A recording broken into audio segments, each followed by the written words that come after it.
All right, y'all. We are live on this beautiful Wednesday afternoon. May God bless everybody in the name of Jesus, Yeshua the Messiah. I do pray you and your family are super blessed.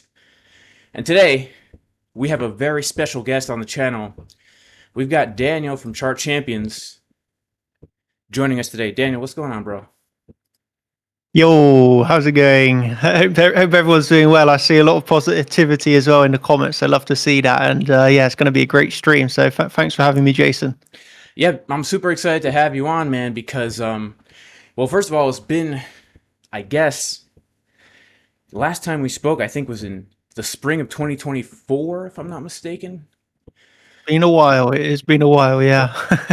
So a lot's happened in the markets, and I have to ask you a question, man. I know you can't see into the future. All right, I understand, but I need to know your gut feeling here. Is the top in for Bitcoin? Oh no, for me, no, the top isn't in. I am definitely expecting another new all-time high to come. So yeah, no, I still remain bullish on Bitcoin and actually still on the majority of altcoins right now. Still happily buying the dips. That's actually pretty good to hear. So why do you think? Because a lot of people right now, which is interesting, because previous bull markets around the top, people are extremely bullish. This time has been a little different. There's been a lot of bearish sentiment. Yeah, Uh, no, it's been really funny this one, right? Because normally on every bull cycle, literally everyone's super euphoric and happy, but this is like the first time on the Bitcoin bull cycle where sentiment has been really not really that high, and it really seems like there's not a load of new people coming in. Whereas when you look back at previous bull cycles, there was so much interest, so many people wanting to get into the space, but really this cycle seems super like muted in a way, where there hasn't been this crazy influx. So it's a very different than normal bull cycle, definitely, but it's still been really nice. It's still definitely been a strong one, but a lot less retail from what I can see, like getting into the markets, which is a funny one, really. yeah. So what makes you think then that the high is not in and that we're going to see another all-time high? Primarily, I would say for my Elliott wave count, so I can share this a second. So I'm still trading off of this primary Elliott wave count. Oh god, so this is gonna I'll just hide a few different things in here because otherwise it's gonna be very messy. But yeah, overall perspective on Bitcoin, I'm looking at this from the current impulsive wave back from 2018. We actually got a really clear right now 1, 2, and the wave 2 back there in COVID times. Moving up for the strong wave 3, pull back for the wave 4 in 22. And then during this whole period from 2022 to now, I will have to hide a few of these things. So it's, if I just hide this temporarily, basically, we're still in an overall wave 3. So I'm actually expecting another push this year towards $130,000 before then a bit of a larger retrace towards the first or second quarter of 2026, and then ultimately up again towards the end of 2026. And so I'm viewing this as a larger 1, 2, very, very expanded third, but within the third wave, we've also got a 1, 2, 3, 4, and then within that third wave, we've got an expanded fifth. So it's an expanded fifth inside of the third. And from within this, we got a nice 1, 2 flat again and up for another 3. And that's where we got that retrace back down at the April when all those tariffs were coming in, which was just a massive buy opportunity. But yeah, we had the tariff pullback, so to speak. And then from there, we've still got another fifth wave. So if we zoom in here again, it's really, really very technical what we're seeing right now. We had another strong 1, 2, 3, 4, and really I'm looking at for another fifth wave up. So when we take the low from the end of June, the way I'm counting this is a 1, 2, 3, and then this very complex correction that we're in right now with a WXYXZ.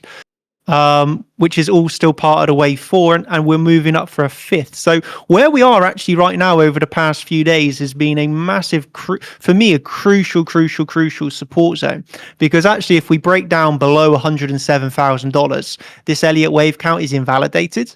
So where we've actually pulled back to here has been the maximum in terms of risk to reward, the maximum risk to reward that we could have actually of wished, if that's a word, to have seen, because the total invalidation of the count is below 107k, and we pulled back to $108,000. So yeah, this for me is a crucial support. I do lean on it holding, and if this is to be correct, then we are about to get a move towards all-time highs. And it's a nice one because I like you said, actually, like a lot of people still remain pretty bearish, and so it's a funny one where we if we start to get this reclaim, I really would like to see a reclaim of this range value area low. Okay, so it's a little bit away, of course, but if we can reclaim that value area low, I do feel that we can shoot up very quickly indeed. A lot of people offside, a lot of people, stuck in their shorts, not longing the dips, and yeah, I foresee that really could springboard us all the way up to new all-time highs. But yeah, locally, $115,000 key value area low, but so far I think it's a very nice retracement, and ultimately, yeah, Elliott wave perspective says that we are going to be hitting a new all-time high. So that's why I'm really still leaning bullish, because of the Elliott waves. Nice, man. I mean, there's a whole bunch of shorts that's opened basically over the weekend ever since the Jerome Powell speech, and we could go straight to Squeeze City basically. Yes, yeah, no, people have been super bearish. Did I hear you say that you're looking for highs even until the end of 2026?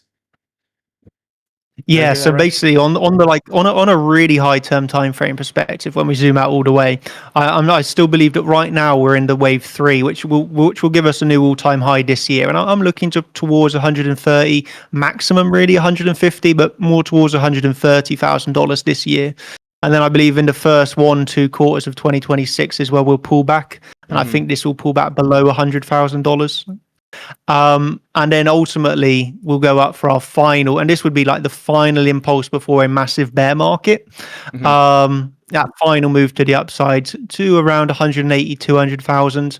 But then if this is correct, we would enter into a very large bear market, and that's going to then bring us from like 180 all the way back down again to probably around not a crazy, I'm not expecting anything, but another 50-80% retracement, so give us again below 100k to maximum I'd say $50,000. But yeah, depending on your patience levels, I do think that we will hit again below $80,000, but I'm not expecting it this year. Interesting, man. So I guess, do you take the 4-year halving cycle into account at all? Or do you just kind of... Oh, no. For me, no. I know a lot of people are always talking about the halving cycles and things like this, but I've also heard, I don't follow it at all, to be honest with you. I don't take it into consideration in my analysis, but some people that I do know, they were saying that this year it hasn't really respected the halving and things like this. But I really don't even follow any of that. So, but I know some people find it helpful. Yeah, I mean, I'm currently like a big believer in it, to be honest with you, which is why I'm still looking for another high. And but hey, this time I admit it's different because we did hit a new all-time high before the halving, which has never happened before. So yeah, that's what one of my friends was telling me, that it was this time was a lot different than normal.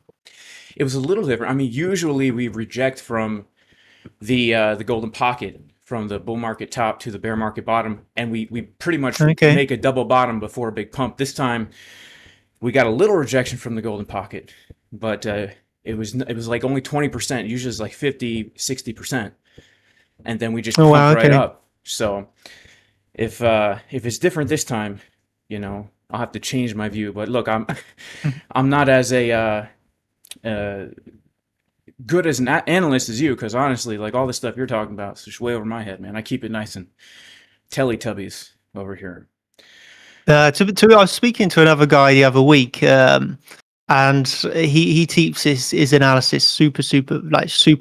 But at the end of the day, it's all about how you make profits, right? Like, you're making profits, keep it simple. Like, to be honest, I also try and keep it fairly simple. Elliott waves is like the most complex I really like to go. Yeah. Yeah. I mean, I've looked into it myself. I'm not saying that I won't use it in the future, but for me right now, it gives me too much information to think about, Yeah, no, I think like with Elliott waves, it's one of those that you definitely have to put in time to learn properly. Otherwise, it's a lot, very confusing, because if you do an incorrect count without even realizing that it's incorrect, then like Yeah. you're in a bad place. So Yeah. it requires definitely studying first. But then I do find it really helpful, especially on the higher term time frame, just to have a general overview and outline. Like, for example, right now I remain bullish because we're above 107. But then it's super helpful for, like, I know that my Elliott wave count is invalidated if we lose $107,000. So then I know at that point, well, I have to switch from like this more aggressive bullish higher term time frame stance to actually being like, okay, this bullish count is invalidated. Now I always have a backup bearish count, and I have to approach like a much more bearish viewpoint where, okay, what I thought was the highest probability is no longer. And so that's what I like about Elliott waves. You know where you're right and the highest probability, but you know with 100% where you're wrong, and then you know straight away when to switch that bullish to, let's say, bearish bias. And so that's why I think Elliott waves are super underrated in that regards. Just to keep it simple, like knowing when you're right and wrong. Yeah, for sure. It's that 107 area. I mean, that's also uh the golden pocket from April to the all-time Yeah. high, and so yeah, it's just super important. And then we're Yeah, back yeah, yeah. inside This, the this range, is a and stacked area support. That's 107k is like crazy big support, and that's why it's kind of like I would have liked to have seen it hit, to be honest, on this move that we saw on Monday. mm, But sometimes it's sometimes like when you have this massive area of support, and like, to be honest, this is such a big area of support that, especially if a lot of, again, we have to always remember, like, me and you are thinking the same, like, we are still in a bull market. So if this is the really big massive area of support, well, then people are going to slightly place their orders a little bit higher and a little bit higher, and it ends in the front run. So the yeah, really big support misses by $1,000, and that's something you got to be aware of. yeah. I know, I know. I was really hoping actually we were gonna come down a bit lower, man. To be honest, I still think we could, though. I still think we could. I wouldn't rule it, yeah, unless we reclaim this value area low. Then it's still a higher probability that we can make another new low, I'd say, to be fair. So yeah. yeah, That was my yeah. second question to you. First is the top end, and second is the bottom end of this So retrace. that's definitely harder to say with a high degree of probabilities, let's say, at the moment. I think within this zone from the low that we put into Monday to $1,000, I think the low is in, personally. But in terms of like the low in on Monday, for sure, it's a little bit too early to say. I mean, if we just keep it super simple, we can just look at this from a perspective of, well, if there's a high, Hmm. there's a low, there's a lower high, there's a lower low, there's a lower high, internal price action, there's a lower low. And so we're still internal from here.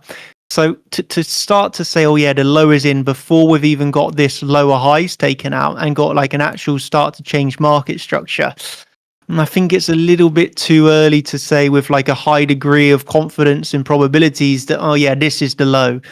So I definitely think that this is a massive support zone that ideally I want to see held. Yeah. But for me to say, the low is definitely in right now before we see that strength is, yeah, I would still say right now there is a higher degree of probability that we will make another new low here.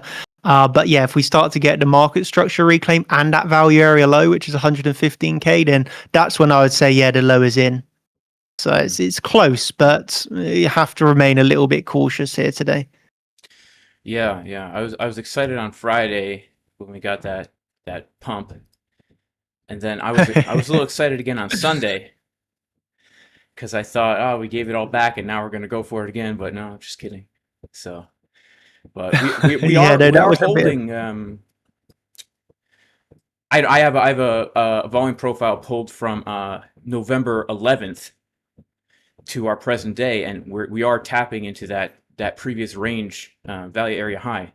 So Mm, there is a big level here if we do bounce, but sadly, yeah, I was yeah. hoping for a little lower. It's definitely a big level. I would also like to see another pullback. To like my if I could choose, I would choose another new low, because I think that's like an easier trade. But yeah, it's you got Nvidia earnings tonight, so that's going to be really key. I think.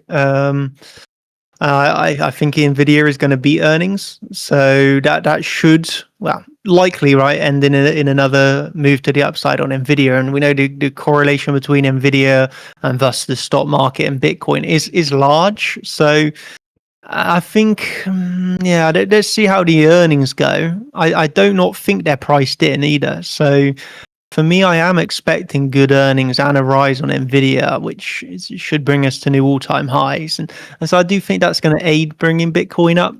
But is it enough to bring it back into the value area low? That's what we have to wait and see. So Hmm. yeah, I'd say tonight is going to be really key with the Nvidia earnings, to be honest, and seeing how the market reacts to that. Because if it is not as expected, or even doesn't beat, if the earnings are bad, then that's going to be really a big surprise and a very big drop. So yeah, maybe we want Yeah, to see Nvidia not hit earnings. yeah, that would be an interesting twist. Um, That would be so very unexpected. do you do you take into account any fundamentals like when it comes to rates, interest rates, and things like that? Nah, not really, to be honest. I understand that they have like short term. Well, I guess under all the underlying fundamentals, yeah, I guess we could say long term they have an impact. But what I'm more interested in is knowing, for example, oh, today is going to be the Fed meeting, or today is earnings, and I'm not really that bothered about whether the earnings are good or bad, or whether the interests are increasing or decreasing. All I know is that the minute that it's announced, or the minute that meeting starts, like we get an injection of volume. So sometimes you could have like a bearish fundamental, bit of news that comes out, or interest rate change, of what people perceive as bearish, but it still pumps first. And when it's really bullish, it still dumps first. So for me, Yeah, as a shorter term viewpoint of that actual trade, for me, it's not. I'm not fundamental at all in terms of caring about what even the number is. All I need to know is this is when we're getting this bit of news, let's say. Let's be ready and waiting on the chart, because it's going to give us volatility. Like today, for example, if we did have an interest, decision coming out, I'd know, well, it's very likely that we can come down and just get a quick wick below the lows, because does this very often, this like Darth Vader pattern, right, where you kind of just get a massive move to the upside, massive move straight back down. And so it's just like a time, okay, we'll get this big fundamental bit of news. Let's just get ready for a big wick. yeah, So that's the way I play it, rather than caring about the numbers yeah. I got you. with crypto. Yeah, and as far as like long term goes, I guess lower interest rates is obviously bullish, and lines up with Yeah. the bullish Elliott wave that you've got going there as well. It's Yeah. interesting, man. You're the I think I don't know if I'm familiar with anybody else. Well, you're the only trader. Let's put it that way. You're the only person I take seriously who expects the bull market to extend until the end of 2026. Um, Yeah, so of course, that's interesting. I'm not taking into consideration any fundamental factors here, and I am aware that there's a lot of fundamental factors that could influence this. But from a pure technical perspective, I am expecting, higher into 2026. Yeah, So that's it'll so be interesting. super interesting to see how it plays out. But then what I would say about this is, because of course it's a while ago now, but back in April, everyone was super bearish, right? As we were getting all those tariffs, there was massive uncertainty. But the one and only, well, again, probably not the one and only way, but one major way of recognizing that the low was being put in April, for me anyway, was Nvidia. The way Nvidia pulled back to $90, which was this like crazy massive support, that for me was like the signal of, this feels like a low is going to be. And so like just truly let's say the technical analysis was dictating the pullback from 150 to 90 and then the subsequent rise. Of course, people are thinking, oh, the pullback is because of the tariffs, and then I don't know, there was some trade deals, and then the market started to rise. But this was a truly technical level that we were ready and waiting for, $90, and then the rise off the back of it was all just so technical. And so yeah, I know that there are a lot of people expecting a bearish 26 because of like midterms and things like this or whatever. But I think technically the chart is still super bullish. So maybe I'm wrong, but it'll be interesting to see. But I always will say, like, show us the chart, we'll tell you the news, and the chart, in my opinion, is still primed for further upside. So we'll see what the actual news is in the end. I won't be upset. I'm mostly out of my Bitcoin that I bought in 2022, 2023, to be honest. Fair enough. Yeah, no, I also sold a lot of my Bitcoin in 2024, but I moved it all into Nvidia. So interesting. I'm like, yeah, I wanted to be more on stocks rather than crypto. That's but I'm still bullish on crypto. But yeah, so everyone, shout out to everyone in the chat right now, man. We got about 1,000 viewers, so let's smash the likes, guys. This is Daniel from Chart Champions, Splashfire Films, posting the YouTube link. Make sure to go subscribe, check him out. I tagged him in the title of the video as well. One of the best traders in the game by far. Go check him out. Also, if you have a question for Daniel, put it in the chat with a capital Q and ask your question in all capitals. I'll star it so we can take a look and see if he has any answers to the impossible questions. Sounds good. Actually, what about? Oh, I was going to ask you a question. For you, are you do you also diversify much into stocks, or are you mainly just on crypto? Yeah, I diversify into stocks, but I don't trade stocks. So I have a stock portfolio, dividends and all that. But I guess you do that via like the 401k. Well, I have a financial advisor. He pretty much okay, cool. he deals with that stuff for me. I trade trade. I'm too I'm too hillbilly for all that stuff, to be honest with you, man. No, that's the same. I do not trade stocks at all anymore. I used to ages ago, but no, I only trade crypto now. But yeah, for the long term investments, I agree. Yeah, just on stocks really now. Yeah, I've got as far as my plan for life, it's diversified, but I definitely have a crypto. I hold a big percent in specifically Bitcoin. I've been super bullish on Bitcoin. Right? You have to be, yeah. No, Bitcoin is the one to be invested in, not financial advice. I mean, I think so. It's always funny though, because I say that as somebody who's been in Bitcoin since 2016, so I've seen it do like over a 10x. But okay, let me ask you this, because I don't think it's too crazy to see like a $1 million Bitcoin within the next 7 years or so. I mean, it doesn't even have to 10x to get there. What do you think? I mean, for me personally, I'm not like that. I guess that I think will be influenced by fundamental factors to whether it can get that big, to see whether a government, if say the fundamentals are the same today as they are in 10 years, then yes, I do think that it could reach prices such as $1 million. But I'm not one of these people that's like super, super, super bullish like that. I would say more realistic, and I think even $250,000 is a major, major, major target. But this is the thing, like, we've been in the game for a while, right? And it's who would have thought really Bitcoin was going to hit 100,000. Well, of course, loads of people were saying it was, but I never really thought realistic. Like $100,000. That seemed like massive targets at the time. So, I mean, we got there, right? And so, what's $1 million?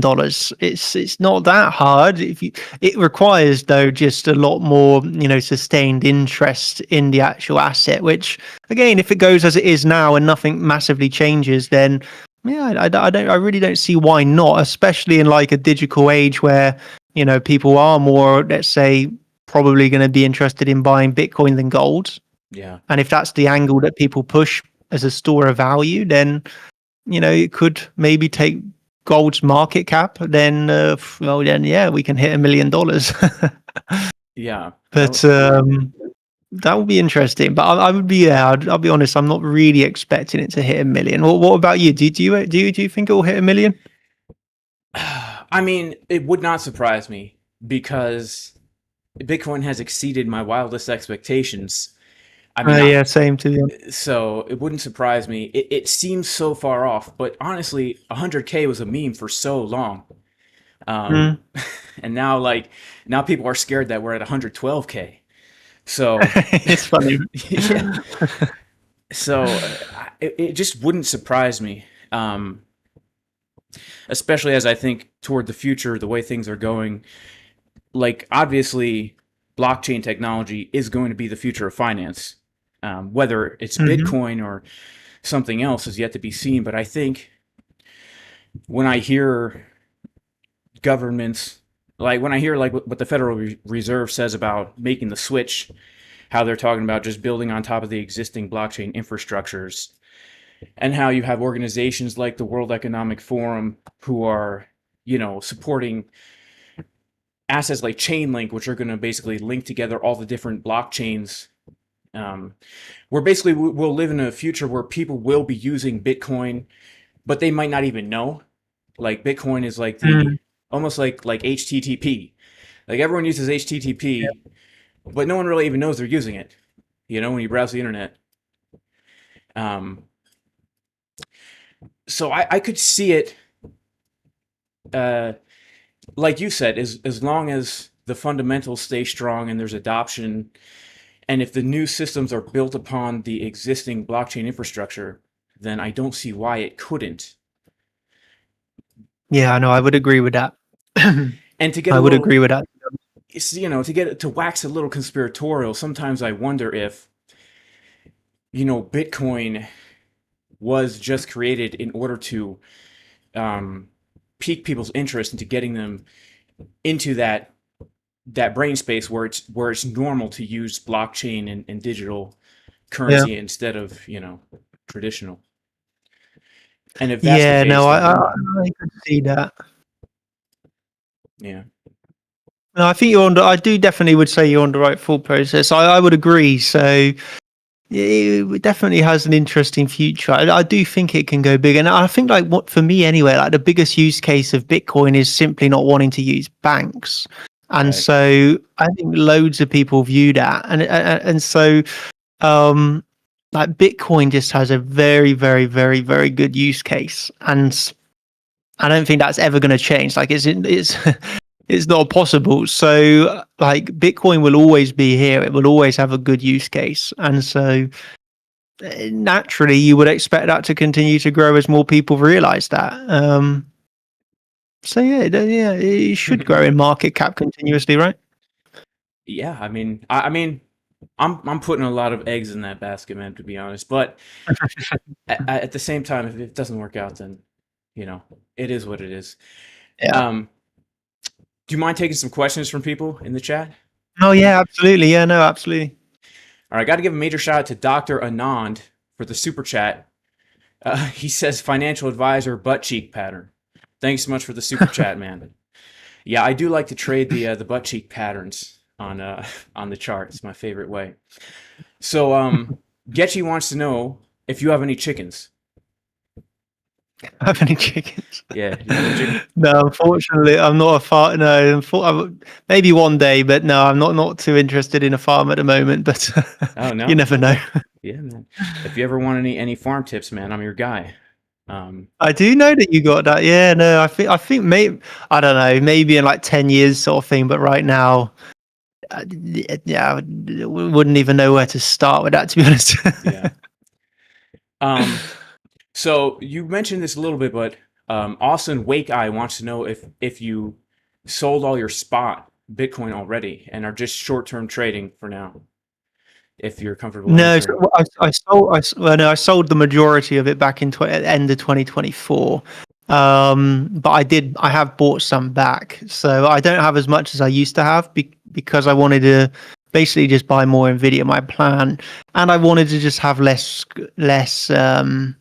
exposure, I suppose, in a way, but more for security reasons than anything else.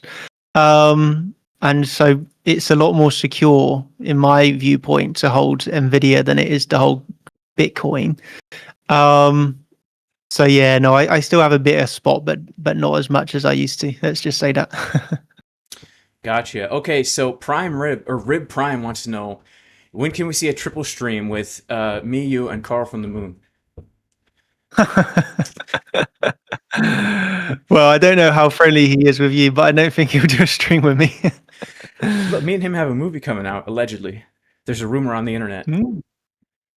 Okay, yeah, that sounds cool. Okay, here's a more serious question. So Dr. Monster wants to know, he says he's been constantly flip-flopping on lower time frames, getting chopped up. And he wants to know, what would be your advice to getting the money back? It's a tough question. Okay, yeah. Well, I'd say the first thing.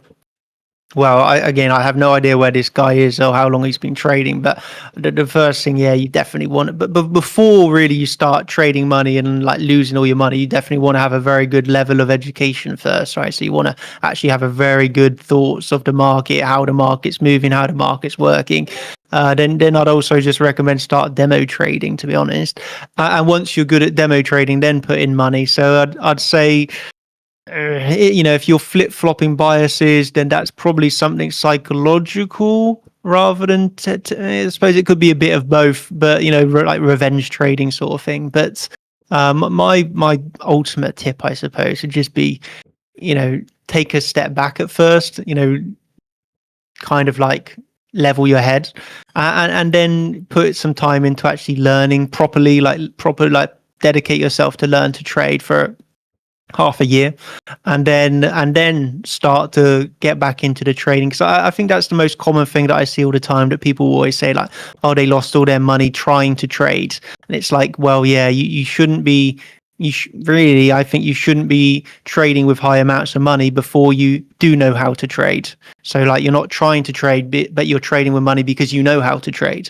So that would be my ultimate, like, first step. Massive tip would be, probably not what you want to hear, I suppose, but stop trading for now, learn properly, and then once you have that confidence back via profitable trading via demo, then you should start trading the game with real money. And a lot of people don't have the patience to learn, but if you actually want to make it, then I would always say it's like a university degree. Like, you do have to, just as if you want to be a doctor, right? You're not allowed to be on live patients without learning. So why would it be any different than the live markets?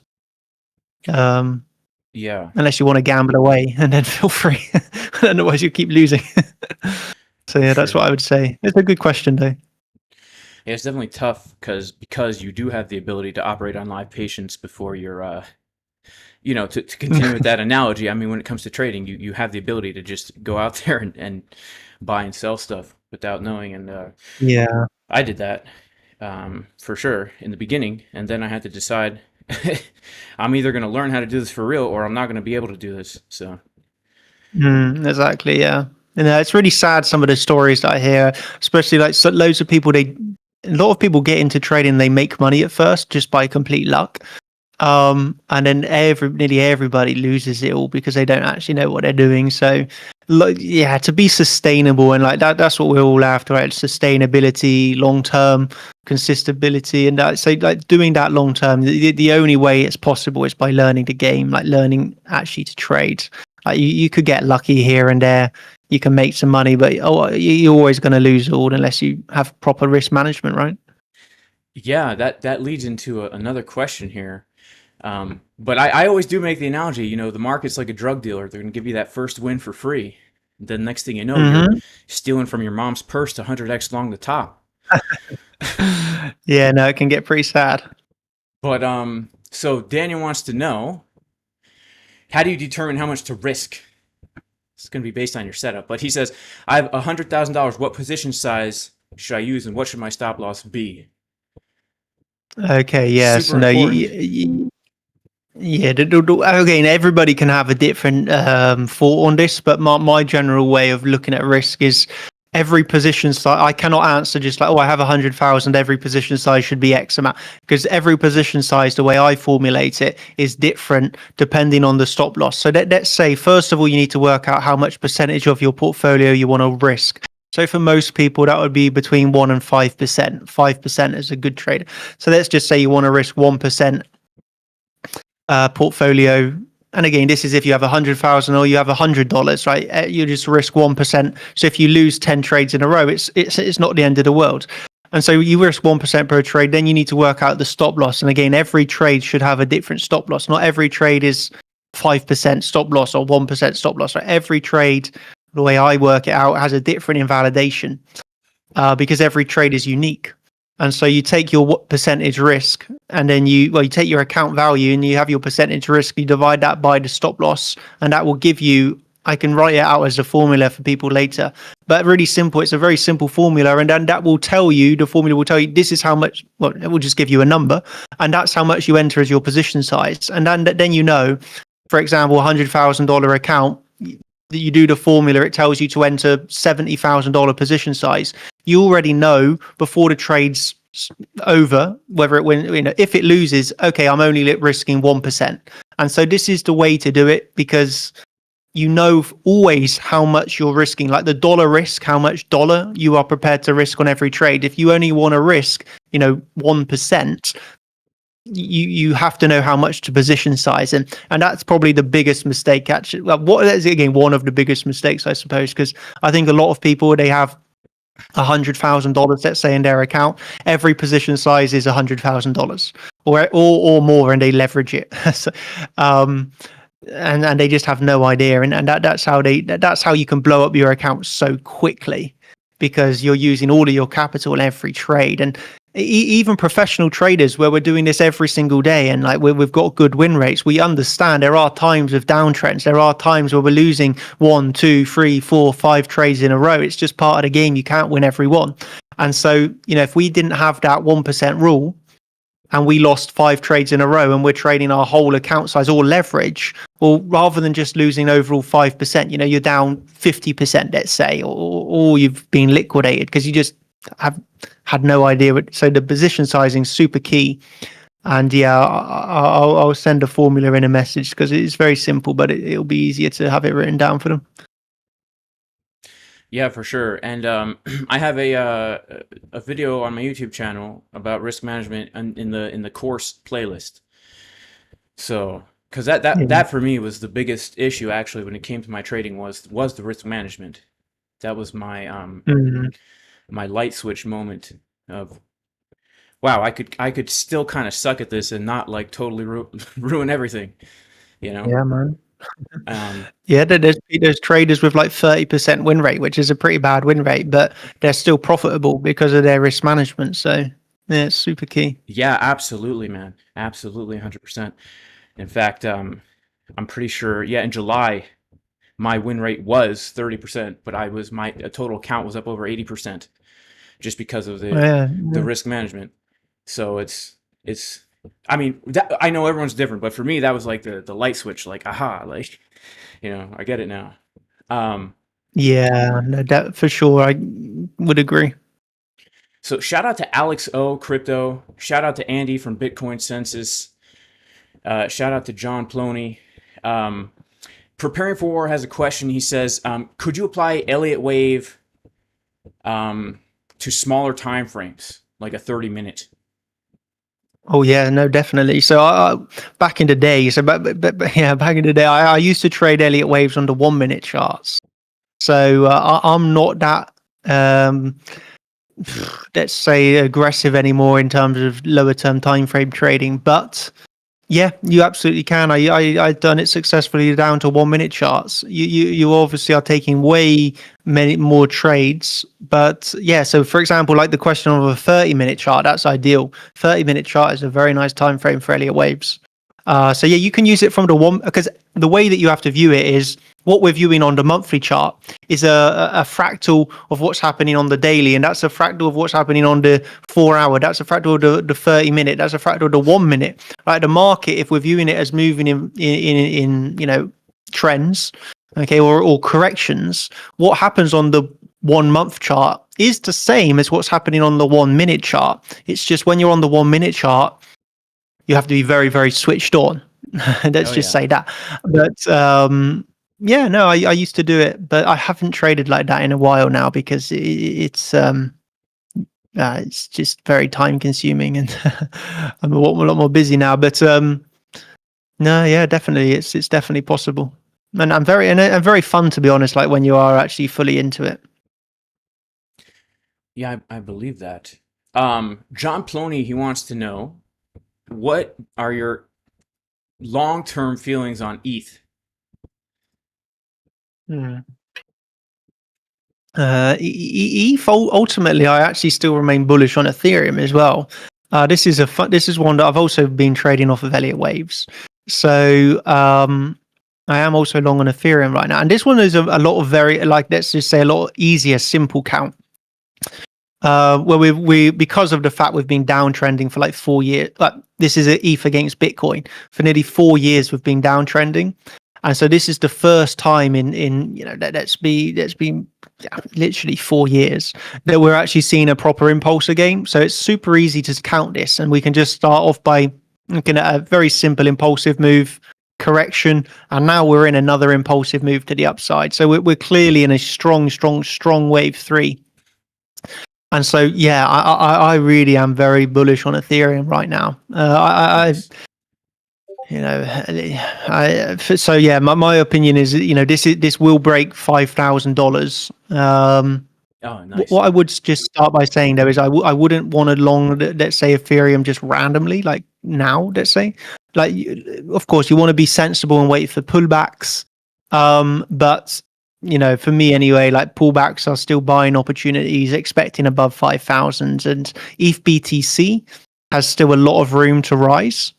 But we are into this zone of a pretty key resistance, which is the 1618 Fibonacci extension, from the low of wave 1 to the high of wave 1 to the low of wave 2. We're on and around this 1618. We got above it, we got down below it, we're back above it. So this is, of course, a zone. We don't look at it as an exact dollar, but we're all around that 1618 Fibonacci extension. So, of course, that's why I say I wouldn't really be that keen on longing Ethereum today, because we are at a resistance. But if you get the opportunity and we get a pullback, this still strong buying opportunities. Ethereum really does have a lot of space to still run, and very bullish on the Elliott Wave perspective. So that's really, really positive on Ethereum. Nice. I'm also super bullish on Ethereum for much more simple reasons, like big old green dots on market Cipher. But Nice. but yeah, I'm looking for 5.5 thousand and potentially up to 8.5 thousand. Those are two. Yeah, I mean, once it breaks all-time highs, right, it can run super hard, like all-time high properly.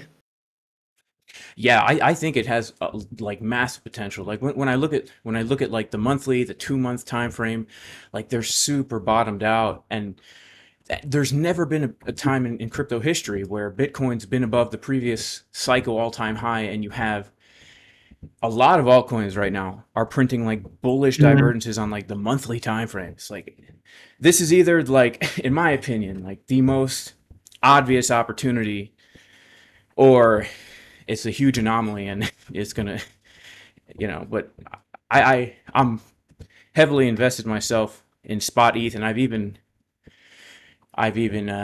moved some into inverse perpetual, just like low leverage, kind of like, because I think it's a really good opportunity right now. Yeah, no, I would agree. I would agree with you. Do you get involved in other alts as well, like the smaller caps, or do you mainly just stick to top cap alts? Just pretty much just top cap alts. I hold some meme coins, like, just for fun, but nothing significant, like nothing life changing. if they Yeah. But speaking of that, somebody wants to know, what is the most degen coin that you've ever bought? So I actually if you're in a chart champions, you will know this, but I actually got into Sheeb. Shiba Inu before it pumped. So I actually made incredible gains on this. But yeah, I got into it while it was around a $10,000 market cap. So, Wow. yeah, that went kind of crazy. So that was like my biggest altcoin or the luckiest degen, because when I bought it and I actually called it in the group, I was like, the funny thing is I had a Shiba Inu dog.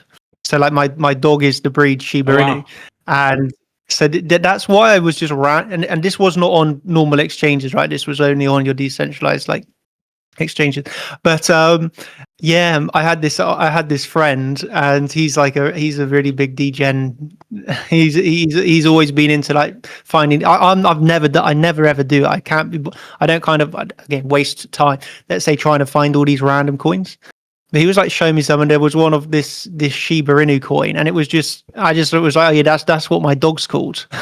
So I was just like, yeah, I'm gonna buy this Shiba Inu coin, and then I literally posted it in the group like, yeah, Shiba Inu coin, do your own research, but Shiba Inu coin looks kind of funny.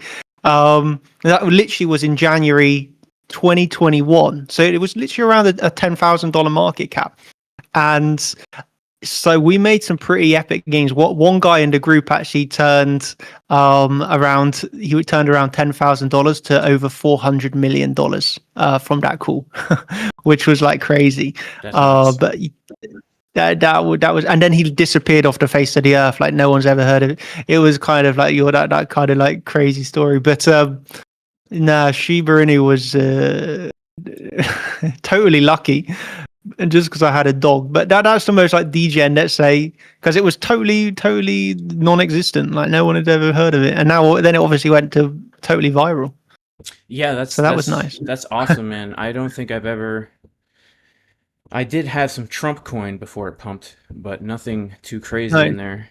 But I've never been the guy to buy a degen meme coin and make like life-changing money on it. But I know people who have. I have a friend. no. He put what did he? I think it was, maybe was it 50K into Dogecoin like way back in the day, Okay, yeah. and it he did very well. So I imagined yeah. that. Yeah, Uh, it's kind of funny because you spend I all your know. life trading, and then like one random coin like makes you I more money. So it's know. Oh man, we're kind of sitting here hoping for a 1% move on Bitcoin. Meanwhile, this other guy's making millions doing nothing. it's kind of funny. It is Um, funny.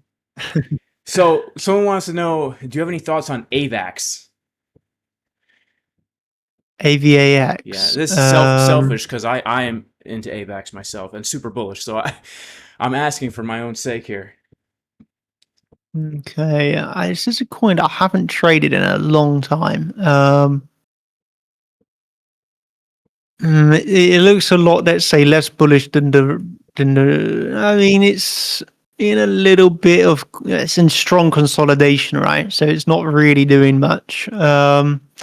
But I suppose on in the realms of the overall viewpoint, above the point of control, above the uptrend anchored VWAP, consolidation below resistance. You could ultimately view this maybe as a bit of a not perfect, but a type of ascending triangle. So you have this like flat resistance, clearly building higher lows. So that's all really positive. So if this is following the majority of the alts, which one would expect? Then yeah, I would say AVAX looks pretty decent here. If we just take a very standard breakout target, that triangle, this is moving up towards $50. So, yeah, in terms of, well, looking at the chart for 2 minutes there and saying if it looks good or bad, I would say it looks good. Consolidation below resistance, type of an ascending triangle type pattern above the point of control. Very nice back test of the point of control. Yeah, it looks like consolidation accumulation for a pump. So I would say that, yeah, to be fair, it looks like a very nice pattern that is forming. But this could easily take another month or two to play out. Nice, man. But looks nice, to be honest. I'm glad to hear you say. We got to give a major shout out to Crypto Lifer in the chat. We got quite a few YouTubers in here. We got Alex O, we got Andy, we got Crypto Lifer Sam up in here. So God bless you guys. Thank you for popping on in. And let's see if we have any other questions here. I think. Oh, this is one last question, I guess that I did want to ask. So, what are your thoughts on like BlackRock getting involved with Bitcoin now? Obviously, I would assume you think that's like bullish long term, right? I mean, money coming in to the asset. Mm, yes. I have like two viewpoints. I think ultimately, yeah, it's like bullish. I think it will make it more like trade like stocks at the end of the day. And it's already, you can already see that since the ETFs, right? It trades much more like stocks. But overall, it has to be viewed as bullish. I think a lot of the time, though, like these, I don't know, think people like BlackRock governments buying Bitcoin. It almost is like when you ask people that were around in the space like 10 years ago, what do they think of it? And from a lot of people are like, it isn't really what we wanted. I But know. It's like the opposite, man. It's crazy how much has yeah, changed, but yeah. So I think that is a bit of a shame. yeah, Uh, I would prefer it if they weren't buying it up, but I guess if it is one of the most bullish assets in the world, then why wouldn't they? But I have mixed feelings. It's like the same with like MicroStrategy, like buying up so much Bitcoin. I think it's not good. yeah, But I think that would be again, BlackRock's a totally different beast than MicroStrategy, but MicroStrategy still owns a lot of Bitcoin, right? And yeah, I could see that company failing at some point and just totally destroys the market again temporarily. yeah, But yeah. That would be a good thing to happen in the toward the end of a bear market, honestly. yes, I would. I really, really do think it will happen, and that will be the bottom signal. And Yeah, and what my kind of viewpoint is they're going to have to be, let's say they're about to go bankrupt or liquidated or whatever, like MicroStrategy. Then I just think that their Bitcoin will be defaulted to the U.S. government, and the U.S. government will then own hundreds and thousands and millions of Bitcoin. So wow. that's the way that I think they all work out. But we'll see how we'll see how they can manage to figure that out, because obviously they legally couldn't, but I'm sure there's a way that they can get their hands on that Bitcoin, For sure, man. and I I think don't that think will happen. there's no legal barrier when it comes to the government getting money. Exactly. Um, Exactly. so Dan wants to know. No, I'm sorry. John wants to know if you are a market maker. No, so no, I'm not an official market maker. It's obviously the market maker at the end of the day is just somebody that sits there trying to keep liquidity on the books. Yeah. So market maker is going to be a massive institutional player that's after their main job is just providing liquidity. Of course, they can make money on the arbitrage and all this, but their main job is just providing liquidity. So am I is my main job providing liquidity to the market? Well, no, not no, because my aim is making profits, right? And a market maker is not their job is not to make profits per se. It's just to provide liquidity. So in that regards, no, definitely not a market maker. Gotcha. Okay, cool, man. Thanks for that answer. So, um, man, looks like we're getting a little bit of a slow move up here on the Bitcoin. Yeah, grinding up. Yeah. So I wanted to talk to you a little bit about like this change I've noticed where you've been talking a lot about Jesus on your videos, man. Hmm. And Yeah, man. I myself being a follower of Jesus to the best of my ability, obviously no one's perfect, Same. but it's been really interesting to see. So I was wondering if you would speak a little bit on that, like your journey, your faith journey, and how that's impacted you, like as a person and as like a trader in general. Yeah, no, it definitely has. It's been a really beautiful journey, to be honest. So, someone coming as a total atheist, I really was a full non-believer I would used to like mock Christianity in a way and just say like, God, yeah, none of this exists. This is all totally fake. I would say like, oh, they just want to get your money. They want your donations. I was really against it. And then I was woken up to, I had a long story, which I've explained before, but yeah, essentially I had a dream, I had a light, and for me, it was 100% real. And at this point I was like, Jesus is real. Like this is totally real. And I became at that point, I converted and became a real big Christian. I had a lot to learn. And so I'm every day I read the Bible. I'm on from day one of this year to now, I've not missed a day. And so I've been slowly reading through the Bible, chapter after chapter. I'm actually on right now I am on the book of Kings 2. So Nice, man. still on the Old Testament, but I'm doing pretty well. And yeah, and now I'm like learning about it and going to church. I think like just like what I notice is the way that I view the world in terms of always before thinking that things were coincidences and things would just happen for random reasons that are like a coincidence. But now, like the way that I view the world is like God has a purpose for everybody, and yet I know always people are like, how can God exist if there's bombs going off here? How can God exist if kids get cancer? Well, what we always have to understand is that God doesn't really like want these things to happen, but the world, everybody has their own free will. So, but God is not telling this guy to bomb a country. This guy is evil, let's say, and led by or influenced by the devil, and he's bombing the country. So I always find that a funny argument. But anyway, like, yeah, just the way that I view the world and like approach things, and finding the Christian community has been like a really, really massive thing for myself and like our family, like getting integrated with that and just spending time in prayer every day. I think it just really does give you peace. And it's been an amazing journey. I'm so happy.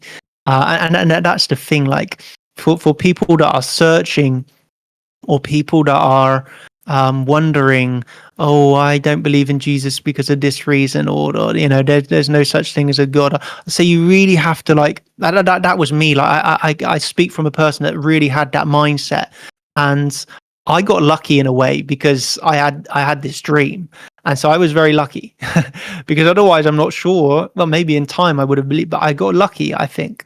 And so I would just urge you, like, you don't want to get lucky. You want to try and spend some time to study it, learn about it. And even if you just read the Bible and with a closed heart at first, I think over time you will open your heart to it. But also the values that the Bible will teach you are just good values to have. So there's no downside of reading the Bible and opening your heart. And, I will say this, like for me, like 100%, like God is real. And again, some people will not believe, but I can tell you, like, I really, really, really know that he is real. And, that's why I would really love people to it's why I try again. We're a trading channel. And I know you speak a lot about Jesus. It's so good because I think a lot of people, especially like in finance, it's kind of, you don't really often hear people in this space talking about it, and so it is really, really positive that you do as well. And so I know you've been a believer a lot longer than me, so I love to hear your experiences as well and your journey and like the miracles that you've seen and I remember last time we were speaking, no, not the last time, but 2 times before, like you had that hack and you lost like a lot of crypto and things. Like I'd love to like hear like your view of like from a Christian perspective of like what lessons did you learn from that, or did that test your faith at all, or what did you take away from that in terms of a faith standpoint? Because I know a lot of people, if they got hacked like that, or for example like family dies or whatever, that they always start to test their faith. Like, God, why would you let this happen? Like things. So what I'd love to hear what you thought of, or did it test your faith or not at all? When you got hacked like that? Yeah, that was a super intense point in my life. So, did it test my faith?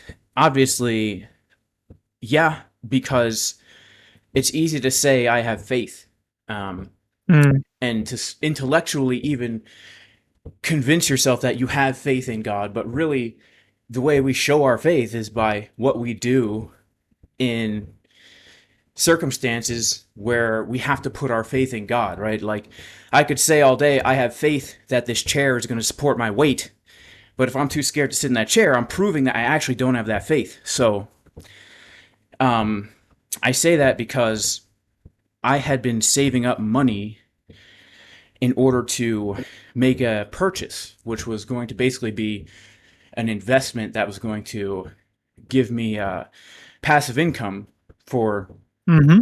some time.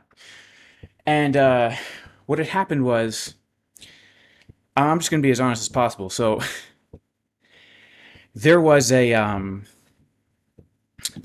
Lord really used this to work on me and refine my faith.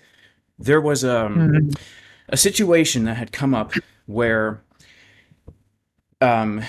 somebody needed money, and I heard clearly from the Lord that I'm supposed to help this person in that way, and Hmm. and so what I did was I rationalized within myself. I said, you know what, I'm gonna support them, but I don't want to give them all of this chunk at once because that's a big hit. I'm gonna just do it in Hmm. little pieces, right? Hmm. Because I have this plan for this investment, and I in hindsight, I know that I did the wrong thing. I should have listened to the Lord. I should have just given that money, um, but I didn't, right? And Yeah. then one day I log into my wallet and I see the transactions for it going out, and I went to my wife. She's in the prayer. She was praying actually in the prayer room, which is across from my office, and I told her, I'm like, someone just stole $700,000 from me. And her immediate response was, I guess God didn't want you to have that.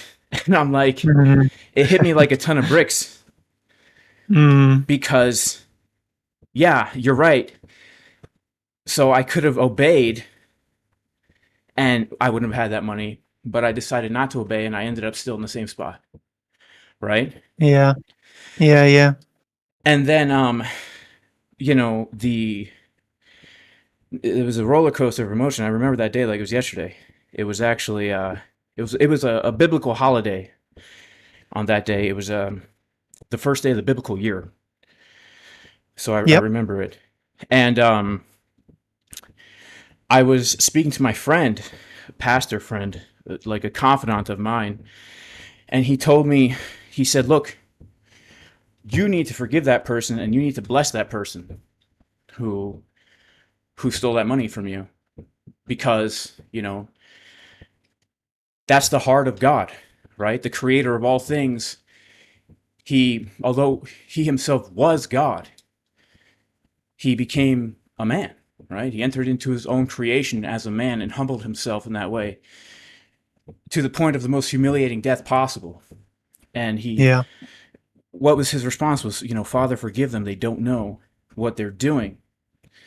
Mm. And so he said, if you do that, it's going to be a release, a spiritual release for you, because, you're submitting yourself to what God had allowed to happen, right? And so I did. I forgave that person. I even made a video about it, and I truly did forgive them, and I truly did bless them, and I truly did pray that the Lord would save that person or group of people. Um, and so that was a big lesson for me, which is this: um, God owns everything, right? There is nothing, there's no resource that we would ever need in life that God won't provide to us if we're putting Him first. And I truly believe this with all my heart, because I've seen it in my life, right? Mm. And so um, I was putting my faith in money, in material things. I was putting my future security in faith in money. And so the Lord kind of did this to get my heart in the right place. Yeah. And I'm honestly, I know this sounds crazy. And it is crazy from like a worldly perspective. From a spiritual perspective, I am glad that it happened, because I truly believe this. It kept me from going off the rails, you know? It kept me from feeling that false security and that false pride that can come when you feel like you have a lot of power, you know, when really we don't have any of that, you know? Absolutely, amen. No, that is, yeah, no, I can totally relate to that, to be honest. So, yeah, no, I think I agree, especially when it's related to money. And I always think like this: like, God doesn't hate people having wealth. Like, it's like you can make money trading, and you can be a good Christian, but if you let the money control you and you become so focused on, I want to make more money because I want to buy myself the house, I want to buy myself the Lambo, I want to, you just have all this excessive wealth for no good, that I do not think God likes. But if you do make money, great, but you want to do good with the money, right? You want to build something good, you want to help people in need, like you want to do, like, build up the kingdom of God, right? And so I that's why I think, like, where we are in this finance trading space, like, we can try and get that message across, like this. There's nothing that says God doesn't, from what I understand, again, I'm not an expert, but from what I've done in my research, like, God is happy for people to have wealth and do well and be successful and thrive. Like, God wants us all to do very well and thrive and have good lives, but he doesn't want you to become so influenced by money. And I relate that back to when I found God. I started to do very similar to like what you're saying. I was becoming very egotistical. I was just like, well, I have all this money, I don't need to have any worries. I can do whatever I want. I was partying most days. I was going out with like 100 girls. I thought I was the man. And I think at that point God was like, yeah, I'm going to humble you. And I had this crazy bad experience. And that, I was doing all this before I knew God. And then I had this, like, let's just say, life near death experience. And that straight away humbled me and was like, yeah, and it's very similar to what you said. Like, I'm so glad that I had this, like, at the time, awful experience, but I'm so glad it happened, because the way I was living was not good. I was going off the rails. I needed to be humbled. I needed to have my eyes like woken up. And it's like God is always looking out for you. But yeah, you need to remain humble and use your money wisely. Let's say, not like the typical crypto YouTuber. Yeah, I mean, someone in the chat brings up a good point. It says the love of money is what's evil. It's not money. Mm. But yeah, for sure, I would agree. And I also agree with you. Like, yeah, God wants his people to be prosperous. And for some people, that means having like money. And for others, it could just mean having exactly what you need, right? Exactly. Yeah. Everyone's got a role to play. Amen. What was I gonna ask you? Dang it. I got stuck reading the chat, which always goes crazy whenever we dive into this kind of stuff here. But oh, yeah, so I heard you talk about, being in prayer every day, and how that's really like helped you just in general in life. I'm also, a big believer in praying and fasting and really like setting apart time just to listen for the Lord to speak to you. So how has that been as you've been like setting apart that time, and has that changed? Like, I'm sure it's changed a lot, right? I would say, like, the way that it's kind of worked is like this. So I've been reading the Bible every day. I would say during that period, let's say, of actual reading the Bible, have I noticed anything different? I'd say that reading the Bible itself is you're reading God's word. It's very, very connected. I would say I've not experienced what I would love to experience, and like reading the Bible and have like this feeling super connected. Like I'm just at the moment gaining knowledge, and I kind of just I'm reading it to gain knowledge. And so what I would say though is in my day to day, so like in the actual time of reading the Bible, I wouldn't say I have a heightened sense of being connected to the Lord. But what I would say is that through that time that I'm dedicating every day, I'm learning more, I'm gaining my knowledge. But then in my day to day, I feel a lot more connected. And so just like I can explain this in terms of I was reading the Bible every day, but over the past, this was around a month ago now. I was reading the Bible, but I was not even really concentrating. I was just kind of reading it because I wanted to keep up a daily streak, let's say. And I'm reading the Bible, but then also in my life, became super busy. I was, just like not living to the way that I actually wanted to be living that. So I was like starting to come back into some old habits and not really doing like the best. And without going into too much details, I was not living so connected to what I know I should be living like. And during those 2 weeks, I was so conscious. I knew what I was doing was like not good. And I knew God would be like viewing this as, this is not good, Daniel. Why are you doing this? And I was just continuing to do it for those 2 weeks. And I was feeling in my heart, like, I feel really sad.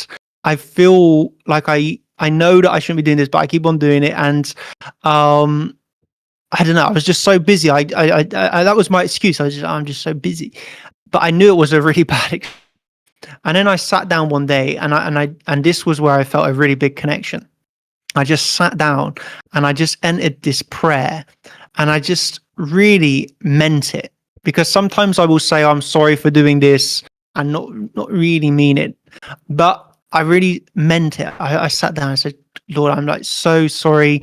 Like forgive me. I'm gonna like make time. I'm gonna do things much better. And I mean it. That the exact same day that I done that prayer, I had one of the and this was just a nice bonus, that one thing that I had been praying for the past 2 weeks, which was unanswered, the exact same day the prayer was answered. And for me, that was just like a light switch. Like, wow, I've been spending this last 2 weeks like thinking, oh, these things are not going well, and I was doing like, let's say, sinning, and at the same time it was so obvious that was the reason. And then as soon as I truly said, that's it, that's not happening again, I really said I'm sorry, I really asked for forgiveness, and I said, this is me doing a promise to you. And instantly that a really big prayer that I had was answered. And then since then I've been living much more thinking connecting, really placing Jesus first and thinking, what would he think, and trying to live like this. Like, oh man, I've been so happy. My days have been going great. Coincidentally, like trades have been going really nicely. And so it's just like, yeah, that's what I'd say. Like the daily reading the Bible is just an exercise of reading I would love to have that spiritual connection, but right now I do not feel it in the terms of that time of reading the Bible. But in my day to day, definitely, like I see miracles, I see answered prayers, I feel the peace, like a genuine genuine peace and happiness. And that comes because, yeah, when I just really feel it's like that sense of peace that Jesus gives. I cannot really explain it apart from that. Yeah, it's something you can't explain. Like being born again is something you can't really explain, but when it happens. And yeah, that's really awesome to hear, man. Like it really is. It's super encouraging because like you said before, especially in this space, like it's easy for people to worship like material success, and like you experienced yourself, like that's not going to satisfy you in the way that we were created to have that fulfillment in our creator. We were created for fellowship with God.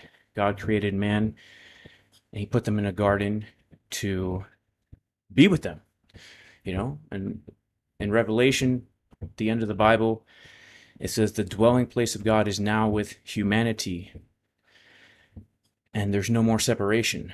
That's what we were actually created for. So it's really encouraging, man, especially someone with on your level of success, um, in the space and all that. Yeah, they I forget the exact saying, but they say, don't they? Like when you're, it's easier to lead a, what is it? It's easier to thread the eye of a needle, or something. Easier to, Easier for a camel to go through the easier eye of to, the needle than for a rich man to enter yeah, into the kingdom of God. yeah. That's what they say. So I feel very lucky because that I, yeah, had a change of heart. So yeah, like it's possible. Cool, man. Praise God. Well, I appreciate you, man. Thank you so much for popping on in. Thank you ever so much. Thank you for having me, mate. It's been an absolute pleasure. And yeah, thank you for yourself and all the positive comments. Really, really, really nice to see all the comments. So yeah, no, really appreciate it, and I thank you ever so much, man. For sure. And everyone, this is Daniel from Chart Champions. His YouTube is in the title of the video.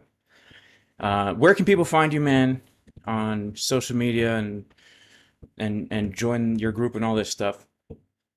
Yeah, real simple, very easy. Chart Champions, chartchampions.com is our website. From there, you get access. You can see all the socials and things. So we're primarily focused just like hardcore education. So we want to like educate and teach, and we also do things like live trading. So you see the theory and practice. But yeah, we're just like a down to earth group that loves to trade, much like you. So um, yeah, that's where you can find me if you're interested in more. Awesome. All right, y'all. Well, God bless you all in Jesus' name. And Lord willing, I'll see everyone tomorrow. Peace.